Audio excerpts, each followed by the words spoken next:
Semangat pagi guys! Bertemu lagi dengan Ibu Marisa dalam pembelajaran ekonomi. Semoga kita semua dalam keadaan sehat ya. Sekarang, yuk kita mulai pembelajarannya.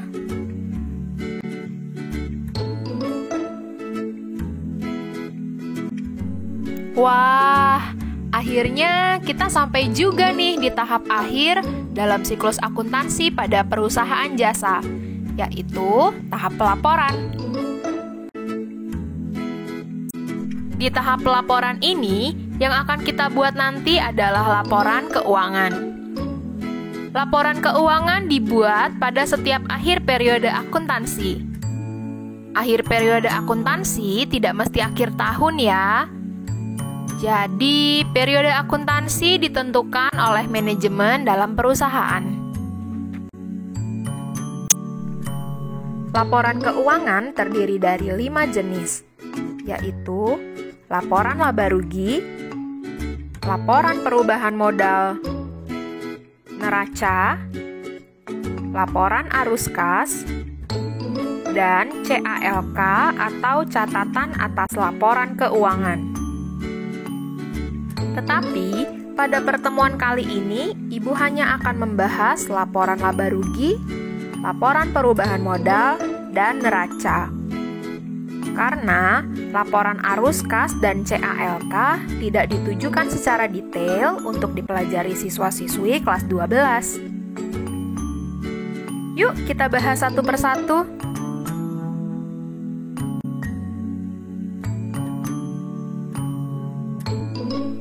Laporan laba rugi merupakan laporan yang berisi rincian semua rekening pendapatan dan beban atau rekening nominal yang terjadi pada suatu perusahaan dalam suatu periode akuntansi.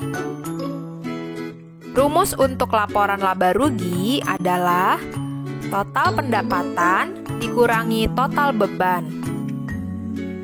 Jika pendapatan dikurangi beban menghasilkan angka yang sifatnya positif, maka perusahaan mengalami laba. Dan kebalikannya, jika pendapatan dikurangi beban menghasilkan angka yang sifatnya negatif, maka perusahaan mengalami rugi. Hasil laporan laba rugi ini nantinya akan digunakan untuk menghitung laporan perubahan modal.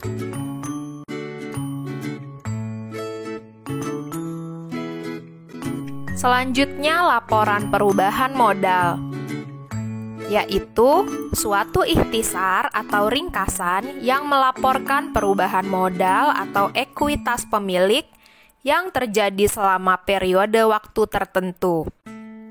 Nah, karena hasil dari laporan laba rugi sebelumnya ada 2 alternatif, maka rumus laporan perubahan modal juga ada 2 alternatif.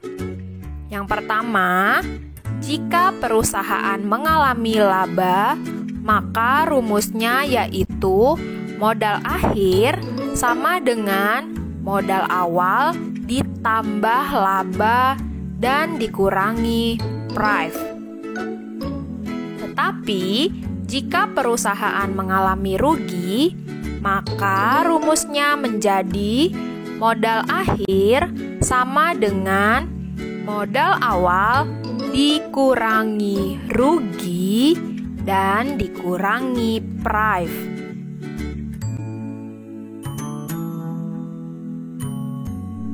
Dan yang terakhir adalah neraca. Neraca merupakan bentuk laporan keuangan yang menyajikan informasi mengenai perubahan posisi keuangan berupa harta, utang, dan modal pada tanggal tertentu. Rumus neraca yaitu aktiva sama dengan pasiva, atau dengan kata lain, harta sama dengan utang plus modal. Neraca memiliki 2 bentuk. Bentuk yang pertama adalah bentuk skontro atau bentuk T, yaitu neraca disusun menjadi 2 sisi sebelah menyebelah. Sisi kiri atau kredit digunakan untuk mencatat harta perusahaan, dan sisi kanan atau debit digunakan untuk mencatat utang dan modal perusahaan. Sedangkan bentuk neraca yang kedua adalah neraca berbentuk stafel, yaitu neraca disusun memanjang dari atas ke bawah secara berurutan, mulai dari harta, kemudian diikuti utang dan modal.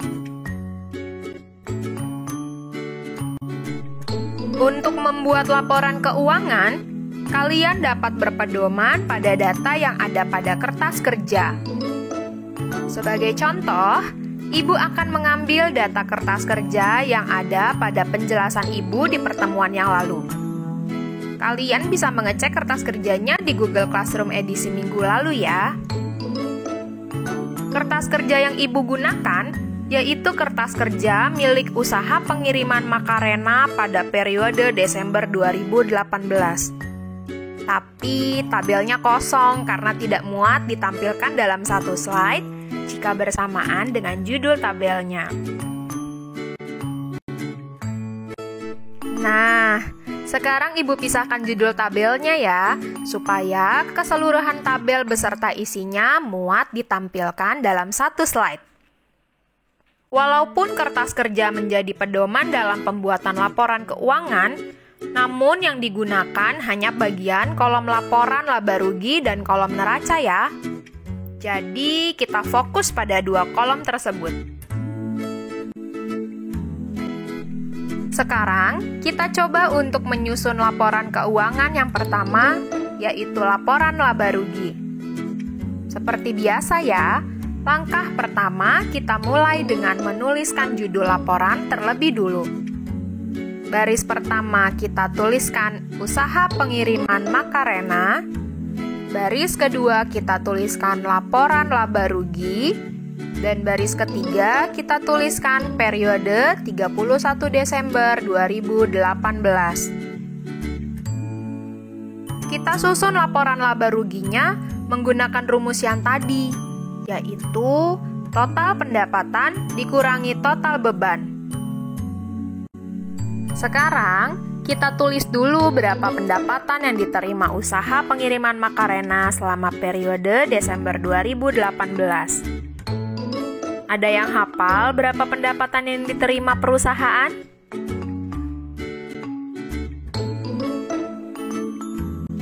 Nah, kita amati lagi yuk pendapatan apa saja yang diterima perusahaan dan berapa besarnya.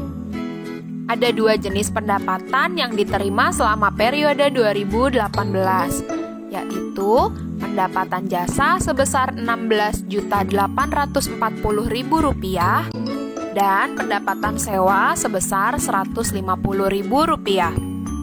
Kita pindahkan dua data tersebut ke dalam laporan laba rugi. Dua jenis pendapatan yang diterima perusahaan tadi kita catat di sini ya guys.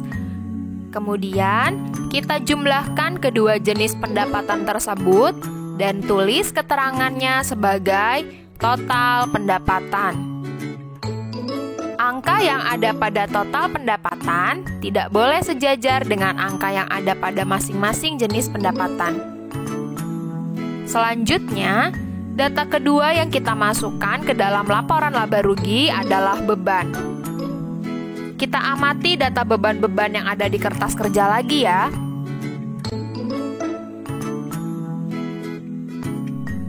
Setelah kita amati, ada cukup banyak beban yang dikeluarkan usaha pengiriman Macarena selama periode Desember 2018, yaitu beban upah, beban sewa, beban listrik, air, dan telepon, beban perlengkapan, beban lain-lain, beban asuransi, dan beban penyusutan peralatan.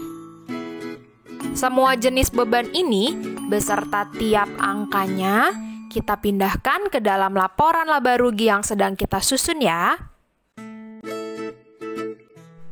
Setelah kita pindahkan seluruh data beban ke dalam laporan laba rugi, sekarang kita jumlahkan keseluruhan beban dengan cara menambahkannya.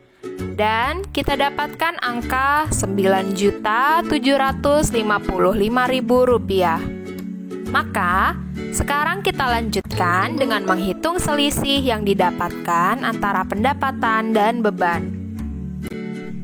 Kembali ke rumus awal menghitung laporan laba rugi, yaitu total pendapatan dikurangi total beban, maka Rp16.990.000 dikurangi Rp9.550.000, hasilnya adalah Rp7.235.000. Karena hasilnya bersifat positif, maka perusahaan mengalami laba.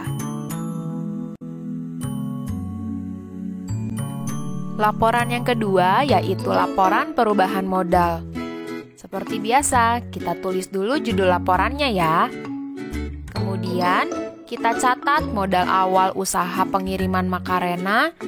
Dan karena perusahaan ini mengalami laba, maka rumus untuk mengetahui modal akhirnya adalah modal awal ditambah laba dan dikurangi price. Berdasarkan data di kertas kerja, diketahui bahwa modal awal Macarena sebesar Rp25 juta.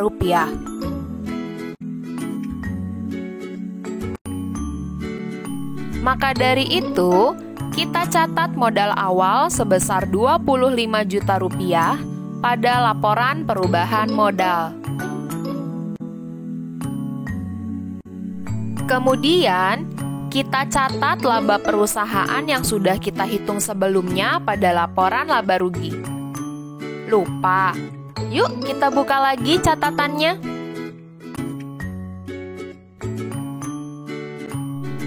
Nah, besar laba perusahaan yaitu Rp7.235.000. Mari kita pindahkan angka Rp7.235.000 ini ke dalam laporan perubahan modal.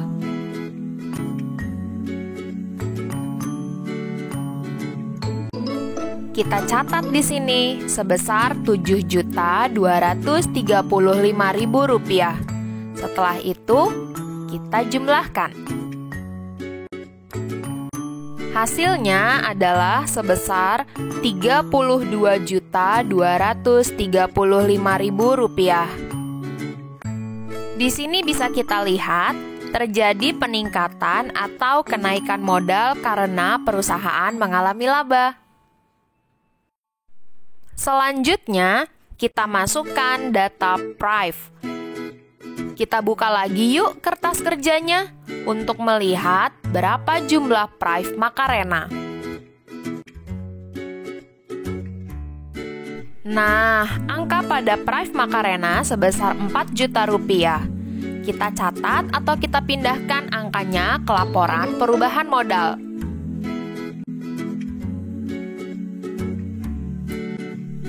Oke, kita catat price sebesar Rp4 juta. Kemudian, kita kurangi ya.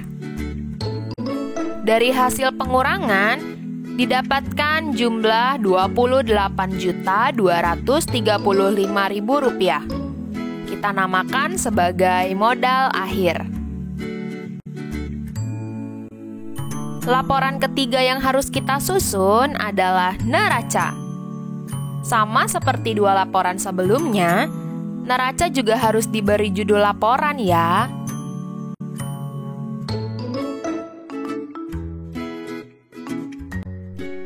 Kita akan membuat neraca yang berbentuk T atau bentuk sederhana. Sisi kiri menunjukkan kelompok aktiva dan sisi kanan menunjukkan kelompok pasiva. Masih ingat kan guys, aktiva itu terdiri dari harta, sedangkan pasiva terdiri dari utang dan modal. Maka kita catat yang sisi kiri terlebih dahulu ya, yaitu sisi aktiva. Ada harta apa aja sih yang dimiliki usaha pengiriman Macarena? Kita cek kembali kertas kerja perusahaan tersebut yuk.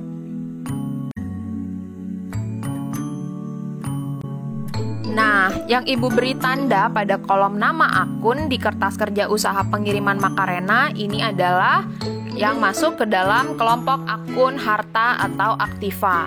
Ada kas, piutang usaha, perlengkapan, asuransi dibayar di muka, tanah, peralatan kantor, dan akumulasi penyusutan peralatan. Nantinya nama-nama akun ini beserta angkanya akan kita catat atau kita pindahkan datanya ke dalam neraca. Yang perlu kalian ketahui, di dalam aktiva atau di dalam harta terdapat dua kelompok besar, yaitu harta lancar dan harta tetap. Nantinya semua harta yang muncul pada kertas kerja kita kelompokkan pada masing-masing kelompoknya, baik itu harta lancar ataupun harta tetap. Baru nanti setelah masing-masing kelompok harta sudah di total atau sudah dijumlah, baru kita jumlahkan lagi antara total harta lancar dengan total harta tetap. Pada usaha pengiriman Macarena, terdapat kelompok harta lancar yaitu kas Rp2.065.000, piutang usaha Rp2.720.000, perlengkapan Rp760.000, dan asuransi dibayar di muka Rp2.300.000. Kemudian kita jumlahkan dan hasilnya total harta lancar sebesar Rp7.845.000. Selanjutnya kita akan menghitung harta tetap berupa tanah Rp20 juta, peralatan kantor Rp1.800.000, dan akumulasi penyusutan peralatan Rp50.000. Tapi akumulasi penyusutan peralatan karena sifatnya mengurangi kas, maka kita beri tanda kurung atau nantinya itu akan kita kurangi. Jadi tanah ditambah peralatan kantor dikurang akumulasi penyusutan peralatan, atau Rp20 juta ditambah Rp1.800.000 dikurang Rp50.000. Maka hasil total harta tetap adalah sebesar Rp21.750.000. Setelah kita hitung total harta lancar dan total harta tetap, maka kita jumlahkan keduanya. Jadi, total aktiva atau total dari harta lancar dan harta tetap usaha pengiriman Macarena sebesar Rp29.595.000. Sekarang kita masuk ke kolom yang sebelah kanan atau sisi pasifa ya guys. Yang harus dicatat pertama adalah kewajiban atau hutang. Kita cek and recheck lagi ya, data hutang di kertas kerja usaha pengiriman Macarena.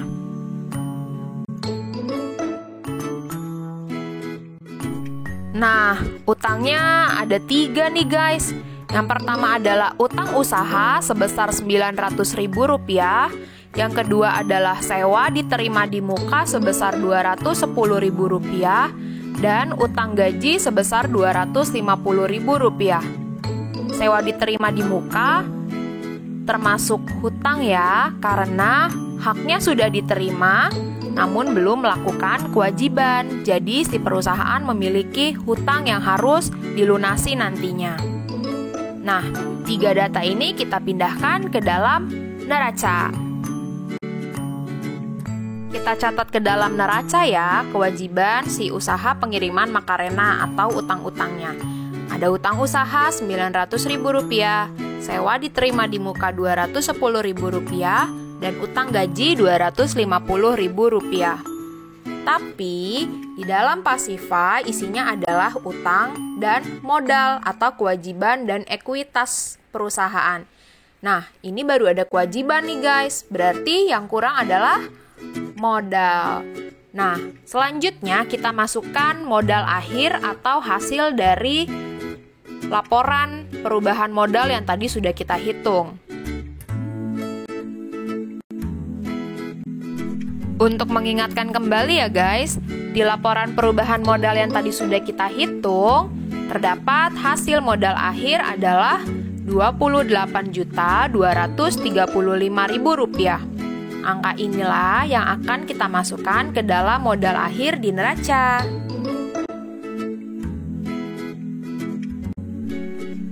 Kita catat modal akhir Rp28.235.000 di neraca. Selanjutnya, kita jumlahkan keseluruhan antara kewajiban dan modal akhir. Hasilnya adalah Rp29.595.000. Coba kalian amati antara kolom aktiva dengan kolom pasiva atau sisi kiri dan sisi kanan. Total aktiva dan total pasivanya sudah balance kan atau seimbang?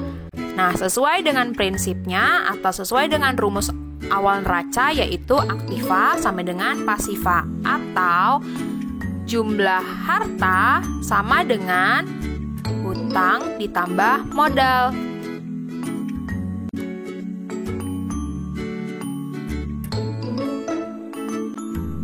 Sekarang kita review sedikit ya mengenai laporan keuangan yang sudah kita buat hari ini. Yang pertama adalah laporan laba rugi dengan hasil bahwa usaha pengiriman Macarena memperoleh laba sebesar Rp7.235.000. Yang kedua yaitu laporan perubahan modal dengan hasil bahwa usaha pengiriman Macarena memiliki modal akhir sebesar Rp20.235.000. Dan yang terakhir adalah neraca dengan hasil bahwa usaha pengiriman Macarena memiliki aktiva sebesar Rp29.595.000 dengan rincian utang sebesar Rp1.360.000 dan modal akhir sebesar Rp28.235.000. Akhirnya, selesai juga ya materi pembahasan mengenai siklus akuntansi perusahaan jasa. Seru kan? Persiapkan diri kalian untuk masuk ke dalam siklus akuntansi perusahaan dagang di pertemuan selanjutnya. Semangat belajar terus ya guys. Sampai ketemu lagi. Bye.